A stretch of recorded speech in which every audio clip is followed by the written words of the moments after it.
Hello everyone. इस video में हम एक्सरसाइज 8.2 को स्टार्ट करने से पहले कुछ कॉन्सेप्ट्स को समझेंगे जो कि हमारे लिए बहुत हेल्पफुल रहेंगे एक्सरसाइज 8.2 को सॉल्व करने में। इस कॉन्सेप्ट से हम 8.2 के सारे क्वेश्चंस को बहुत इजीली सॉल्व कर लेंगे। तो चलिए कॉन्सेप्ट्स को डिस्कस करते हैं। तो सबसे पहले हमें पता है कि ट्रिग्नोमेट्री में जो हमारा प्राइम फोकस है वो किस पे है, हमारा राइट एंगल ट्रायंगल पे है।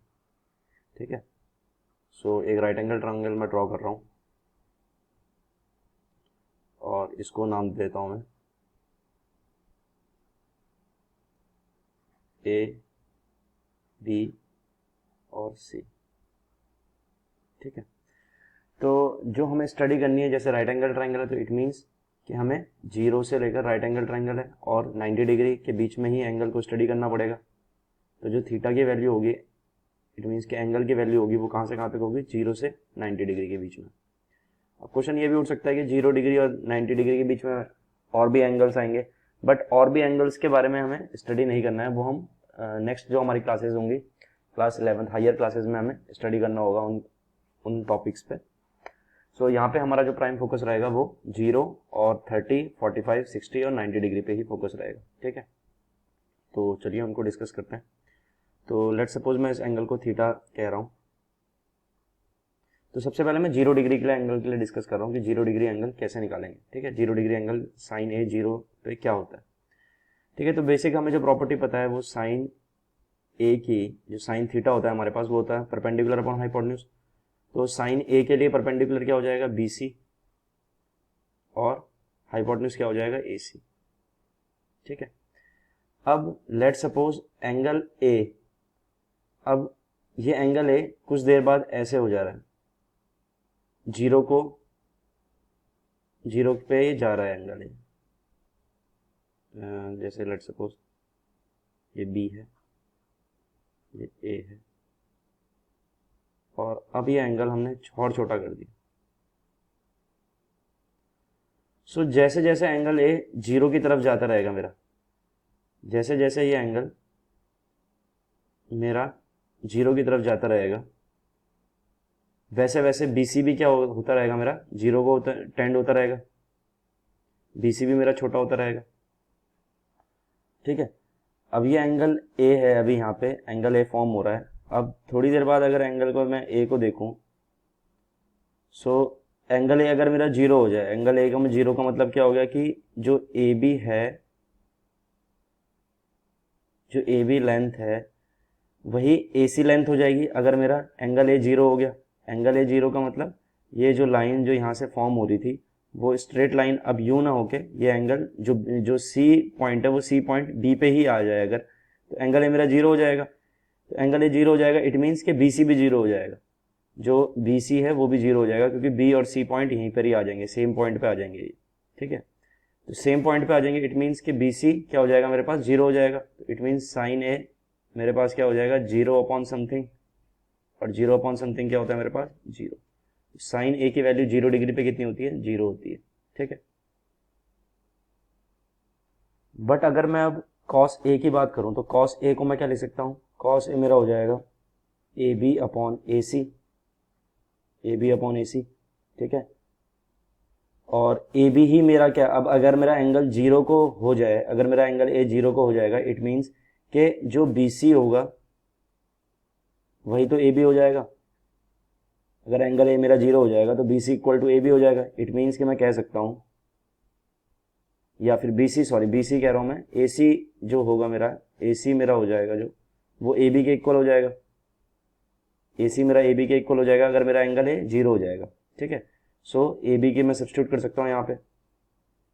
सो A C equal to A C cancel out होके 1 आ जाएगा। तो इट मीन्स कॉस ए मेरा क्या आ जाएगा, 1 आ जाएगा 0 डिग्री पे। तो यहाँ पे कॉस ए मेरा कितना है, 1 है। ठीक है, सो अब मैं 45 डिग्री के लिए डिस्कस करता हूँ। अगर मेरा angle A equal to 45 degree हो गया, अब मेरा अगर एंगल ए 45 डिग्री हो गया, ये एंगल अगर मेरा 45 डिग्री हो गया, तो ये तो ऑलरेडी 90 है, 90 प्लस 45 मेरा 135 हो गया, और 135 प्लस, क्योंकि ट्राइंगल्स के तीनों एंगलों का सम मेरा कितना होता है, 180 डिग्री। इट मीन्स कि ये भी 45 होगा। सो ये दोनों एंगल मेरे क्या हो गए, इक्वल हो गए। ये दोनों एंगल इक्वल होने का मतलब कि ये दोनों साइड मेरी कैसे हो जाएगी, इक्वल हो जाएंगी, क्योंकि angle opposite to equal side मेरे पास क्या होते हैं, इक्वल। सो लेट सपोज मैं इसको थोड़ी देर के लिए 1 कहता हूँ, लेट साइड मैंने इस साइड को 1 लिया, तो ये भी साइड 1 हो जाएगी, because angle opposite to equal sides क्या होते हैं, इक्वल होते हैं। ठीक है, तो ये 1 हो गया, ये 1 हो गया, तो पाइथागोरस थ्योरम से 1 square plus 1 square is equal to √2। So अगर मैं अब साइन 45 की बात करूं तो साइन 45 मेरे पास क्या आ जाएगा, परपेंडिकुलर अपॉन हाइपोटेन्यूज, तो परपेंडिकुलर क्या होगा मेरा, परपेंडिकुलर हो जाएगा 1, और ये वाला परपेंडिकुलर मेरा ये हो जाएगा 1, और हाइपोटेन्यूज कितना हो जाएगा, √2। साइन 45 की वैल्यू कितनी होती है मेरे पास, 1/√2। ठीक है, तो ऐसे ही कॉस 45 की वैल्यू भी सेम कितनी होगी, बेस अपॉन हाइपोटेन्यूज से। बेस है मेरे पास A B, so it means 1 upon, और बेस है मेरे पास ए बी, इट मीन्स 1, और हाइपोटेन्यूज मेरे पास कितना है, √2, कॉस 45 भी 1/√2 आ जाएगा। ठीक है, सो अगर मैं अब tan 45 की बात करूं तो tan 45 मेरे पास क्या आ जाएगा, tan 45 होता है मेरे पास परपेंडिकुलर अपॉन बेस, परपेंडिकुलर मेरे पास कितना है 1, और बेस भी मेरे पास कितना है 1, सो इट मीन्स 1/1 इज 1, तो tan 45 की वैल्यू 1 होगी। ठीक है, अब मैं अगर cot 45 की बात करूं तो cot 45 मेरे पास कितना होगा, cot 45 होता है मेरे पास बेस अपॉन परपेंडिकुलर, बेस है मेरे पास 1, और परपेंडिकुलर भी मेरे पास कितना है 1, सो cot 45 भी कितना हो जाएगा 1।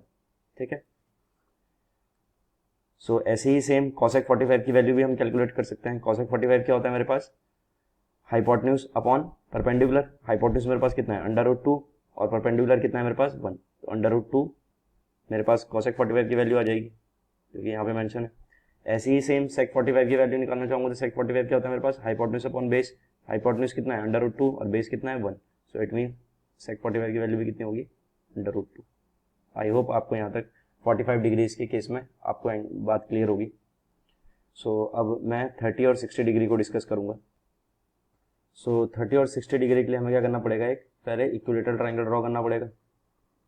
लेट सपोज कोई इक्विलेटरल ट्राइंगल है A B C. Equilateral triangle कौन सा ट्राइंगल होता है, जिसके हर एक एंगल 60 डिग्री का होता है, और तीनों साइड्स मेरे पास क्या होती हैं, इक्वल होती हैं।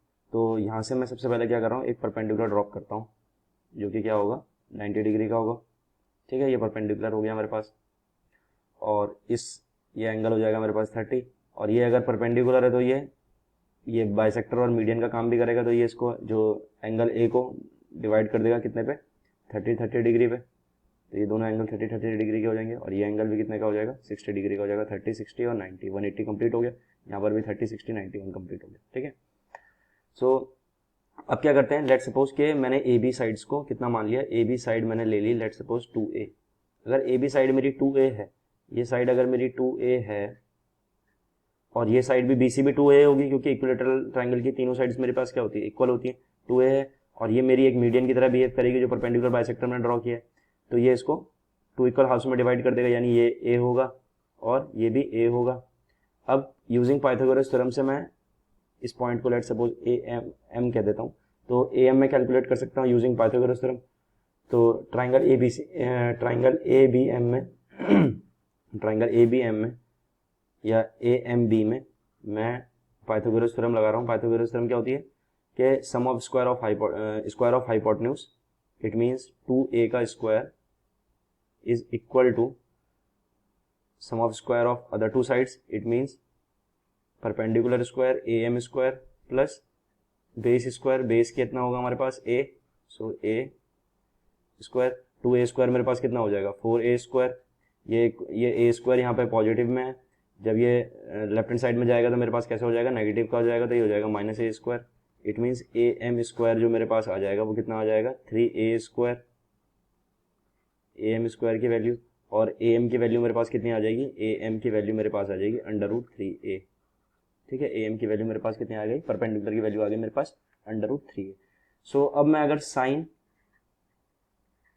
30 डिग्री की बात करूँ तो साइन 30 डिग्री मेरे पास क्या होगा, साइन 30 डिग्री के लिए मेरे पास परपेंडिकुलर क्या हो जाएगा, एंगल A के लिए परपेंडिकुलर क्या हो जाएगा BM। सो BM मेरे पास कितना है, A है, और हाइपोटेन्यूज मेरे पास कितनी है 2a, क्योंकि साइन थीटा कितना होता है परपेंडिकुलर अपॉन हाइपोटेन्यूज, तो ये a से a कैंसिल आउट हो गया, कितना आ जाएगा 1/2। साइन 30 की वैल्यू कितनी होती है मेरे पास 1/2। ठीक है, अब मैं ऐसे ही cos 30 की बात करूँ तो cos 30 मेरे पास कितना आ जाएगा, cos 30 होता है मेरे पास बेस अपॉन हाइपोटेन्यूज, और बेस कितना है मेरे पास फॉर एंगल ए के लिए, एंगल ए के लिए बेस कितना हो जाएगा मेरे पास, एंगल ए के लिए बेस हो जाएगा am, तो am की वैल्यू कितनी है √3a, और हाइपोटेन्यूज की वैल्यू कितनी है मेरे पास 2a, सो a से a कैंसिल आउट हो जाएगा, तो मेरे पास कितना आ जाएगा √3/2। आई वो आपको यहाँ तक क्लियर होगा। ऐसे ही सेम मैं अगर tan 30 की बात करूँ तो एंगल 30 डिग्री यहाँ पर बन रहा है एंगल ए के लिए, एंगल ए के लिए परपेंडिकुलर क्या हो जाएगा bm, इट मीन्स के a, और हाइपोटेन्यूज कितना हो जाएगा, परपेंडिकुलर कितना हो जाएगा, क्योंकि परपेंडिकुलर अपॉन बेस होता है, तो एंगल ए के लिए बेस कितना हो जाएगा am, तो am कितना है मेरे पास √3a, a से कैंसिल आउट हो गए, तो कितना आ गया tan 30 1/√3। ऐसे ही cot 30 की बात करूं तो cot 30 मेरे पास कितना होता है बेस अपॉन परपेंडिकुलर, और बेस मेरे पास कितना है √3a, और परपेंडिकुलर कितना है मेरे पास a, सो a से a कैंसिल आउट हुआ है, तो cot 30 कितना आ गया √3, जो कि आप देख रहे होंगे cot 30 कितना है मेरे पास √3, और tan 30 कितना था 1/√3। तो सेम ऐसी ही हम cosec 30 और sec 30 के लिए भी कैलकुलेट कर सकते हैं, ठीक है। अब मैं सेम ऐसी ही 30 डिग्री और सेम ऐसे ही 60 डिग्री के लिए भी सेम ऐसे ही लगेगा, ठीक है, ऐसे ही निकालेंगे हम, इनको कैलकुलेट करेंगे, ठीक है। तो हमने tan 30 और cot 30 के लिए कैलकुलेट कर लिया था। अब हम सॉल्व करते हैं cosec 30 के लिए, और 30 क्या है मेरा, 30 डिग्री मेरा क्या है एंगल ए, तो एंगल ए के लिए cosec, पहले तो मुझे cosec थीटा पता होना चाहिए, cosec थीटा मेरे पास क्या होता है हाइपोटेन्यूज अपॉन परपेंडिकुलर होता है, सो फॉर एंगल ए के लिए परपेंडिकुलर क्या हो जाएगा मेरे हाइपोटेन्यूज क्या हो जाएगा मेरे पास 2a, और परपेंडिकुलर क्या है एंगल ए के लिए a, सो कैलकुलेट करके कितना आ जाएगा cosec 30 की वैल्यू 2 आ गई, ठीक है। और sin 30 की वैल्यू कितनी थी, sin 30 की वैल्यू 1/2 थी, और हमने एक्सरसाइज 8.1 से स्टार्टिंग से पहले हमने पढ़ा था कि साइन थीटा, जो साइन थीटा होता है और कॉसेक थीटा क्या होते हैं रेसिप्रोकल होते हैं, तो जो साइन 30 की वैल्यू है 1/2 और कॉसेक 30 की वैल्यू कितनी हो गई उसके रेसिप्रोकल 2, ठीक है। ऐसे ही सेम कॉस थीटा और सेक थीटा आपस में क्या होते हैं रेसिप्रोकल होते हैं, तो जो कॉस थीटा की वैल्यू 0 पे होगी वो सेक थीटा की वैल्यू 0 पे भी सेम उसका रेसिप्रोकल होगी, ठीक है। तो जब हम देख रहे होंगे कि cos 30 की वैल्यू √3/2 है, तो उसका रेसिप्रोकल क्या होगा 2/√3, 30 डिग्री पे सेक 30 की वैल्यू कितनी हो जाएगी 2/√3। cos 45 की वैल्यू 1/√2 होती है, तो सेक थीटा क्या होता है कॉसेक का कॉस का क्या होता है रेसिप्रोकल होता है, तो इट मीन्स वहाँ पर कितनी हो जाएगी √2 हो जाएगी। cos 60 में कितना होता है 1/2 होता है, तो सेक 60 कितना हो जाएगा 2 हो जाएगा, ठीक है। आई होप आपको यहाँ तक क्लियर होगा। इसके बाद हम देखते हैं, सो सेक 30 सेम ऐसे ही चलेगा। इसके बाद हम डिस्कस कर लेते हैं एक पॉइंट को 90 डिग्री पे, जहाँ पे हमें मेंशन है नॉट डिफाइन, ये कुछ पॉइंट्स हैं नॉट डिफाइन के, इनको डिस्कस कर लेते हैं कि नॉट डिफाइन कैसे आ रहे हैं, ठीक है, और नॉट डिफाइन का मतलब होता क्या है उसको भी हम समझ लेते हैं कि नॉट डिफाइन का मीन्स क्या होता है, ठीक है। तो देखते हैं, जैसे कि हम पता है कि कॉसेक 0 इक्वल टू कितना होगा 1/sin 0 होगा, sin 0 डिग्री होगा, ठीक है, क्योंकि cos थीटा और sec थीटा क्या होते हैं, cos थीटा और sin थीटा क्या होते हैं आपस में रेसिप्रोकल होते हैं, ठीक है। तो अब sin 0 की वैल्यू लिखनी है मुझे, तो sin 0 की वैल्यू कितनी होती है 0 पे 0 होती है, तो 1/0 क्या होगा 1/0 मैथमेटिक्स में हम कहते हैं इसको नॉट डिफाइन 1/0 कुछ नहीं होता, ठीक है, उसको हम डिफाइन ही नहीं कर सकते 1/0 को मैथमेटिक्स में। 0/1 हमेशा 0 होता है, बट 1/0 नॉट डिफाइन होता है, ठीक है। ऐसे ही सेम मैं अगर tan sec 90 की बात करूं तो sec 90 क्या हो जाएगा मेरे पास 1/cos 90, क्योंकि जो sec थीटा होगा उसी का तो जस्ट अपोजिट cos थीटा होगा, तो यहाँ पर एंगल की वैल्यू होगा 90 डिग्री है, तो यहाँ पर भी तो सेम cos के लिए क्या होगी वैल्यू सेम वही होगी 90 डिग्री, तो यहाँ पे हम कैलकुलेट करेंगे 1/cos 90, 90 कितना 90 डिग्री पे cos 90 कितना होता है, cos 90 होता है मेरे पास 0, तो 1/0 सेम दोबारा वही आ गया 1/0 भी क्या होता है नॉट डिफाइन होता है, इट मीन्स sec 90 क्या होता है नॉट डिफाइन, और cosec 0 कितना होता है नॉट डिफाइन। अब हम बात कर लेते हैं tan की, tan और cot की। तो tan थीटा को समझने के लिए सबसे पहले हमें कुछ चीज़ों को ध्यान में देना होगा। एक हमें पता है sin थीटा हमारे पास होता है परपेंडिकुलर अपॉन हाइपोटेन्यूज, और cos थीटा हमें पता है क्या होता है बेस अपॉन हाइपोटेन्यूज। अगर मैं इन दोनों का साइन थीटा को कॉस थीटा से डिवाइड कर दूं तो हम क्या कह सकते हैं कि साइन अपॉन कॉस थीटा क्या होगा मेरे पास, sine theta upon cos theta क्या होगा, P upon H upon B upon H. अब एच से एच कैंसिल आउट हो जाएगा तो मेरे पास क्या बचा, sine theta upon cos theta, वो बचा पी अपॉन बी, और टेन थीटा भी मेरे पास क्या होता है, पी अपॉन बी। तो इट मीन्स मैं कह सकता हूँ कि टेन थीटा की वैल्यू भी मेरे पास क्या होगी, sign theta upon cos theta होगी।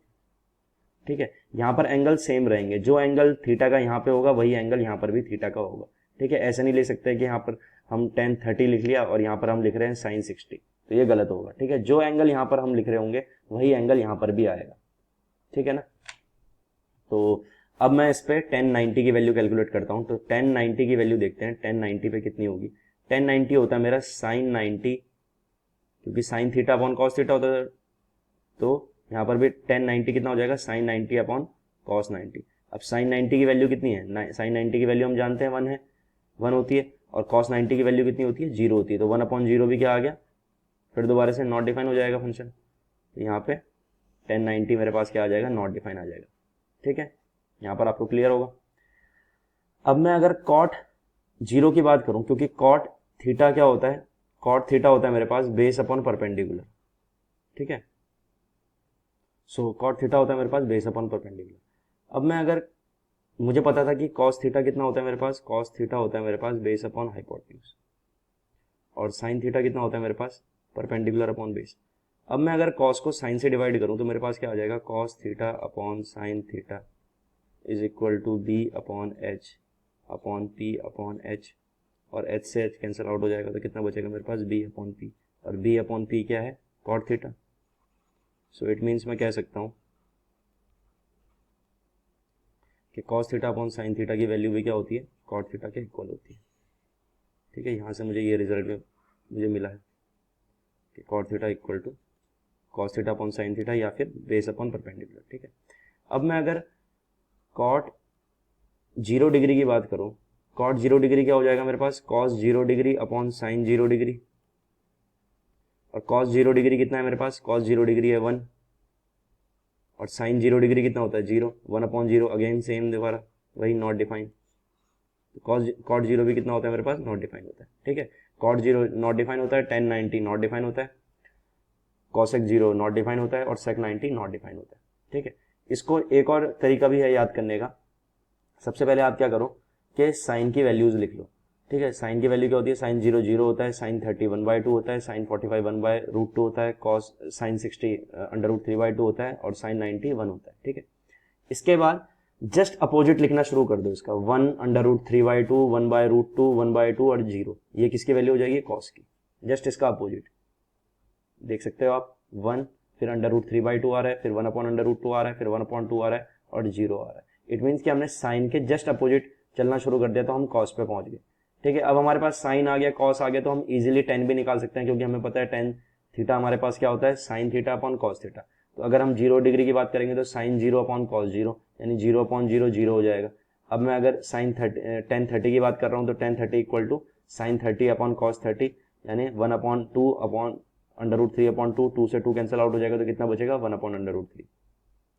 अब मैं अगर 10 45 की बात करूं तो 10 45 equal to sine 45 upon cos 45, sine 45 कितना होता है 1 अपॉन √2, कॉस 45 कितना होता है 1 अपॉन √2, ये दोनों कैंसिल आउट हो गए, कितना आ जाएगा 1 आ जाएगा। ठीक है, ऐसे ही 10 60 की बात करूंगा तो साइन 60 अपॉन कॉस 60, 2 से 2 कैंसिल आउट, इट मीन्स के √3, 1 अपॉन 0 अगेन नॉट डिफाइंड, मैं डिस्कस कर चुका हूँ इन सब चीज़ों को। ठीक है, अब एक पॉइंट और है जिसपे मुझे और डिस्कस करना है, वो ये है कि अगर मैं इस टेबल को सही से नोटिस करूं, इसमें जो सबसे इंपॉर्टेंट पॉइंट है जो हमारे नोटिस करने का है वो है ये दोनों साइन और कॉस। अगर मेरे पास साइन और कॉस मेरे पास है, मुझे याद है, तो मैं सारे के सारे जो बाकी के रिमेनिंग जो मेरे पास रेशियोज हैं वो उनको मैं इजीली कैलकुलेट कर सकता हूँ।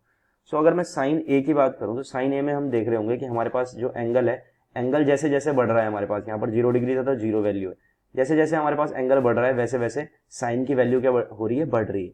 तो देखो साइन 0 पे 0 है, साइन 30 पे कितना आ गया 0.5, क्योंकि 1/2 कितना होता है 0.5, और 1 अपॉन √2 मेरा 0.67 होता है।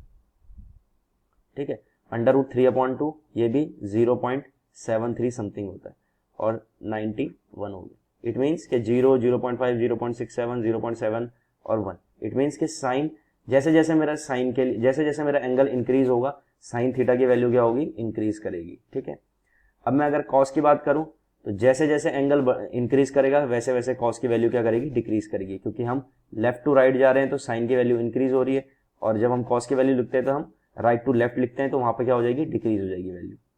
ठीक है, यहाँ पर 1 है, यहाँ पर कितनी आ गई, √3/2, 0.7 समथिंग, 1/√2, 0.65 समथिंग, 1/2, 0.5 और अगेन फिर 0, यहाँ पर जाके डिक्रीज हो गई। ठीक है, आई होप आपको यहाँ तक क्लियर होगा।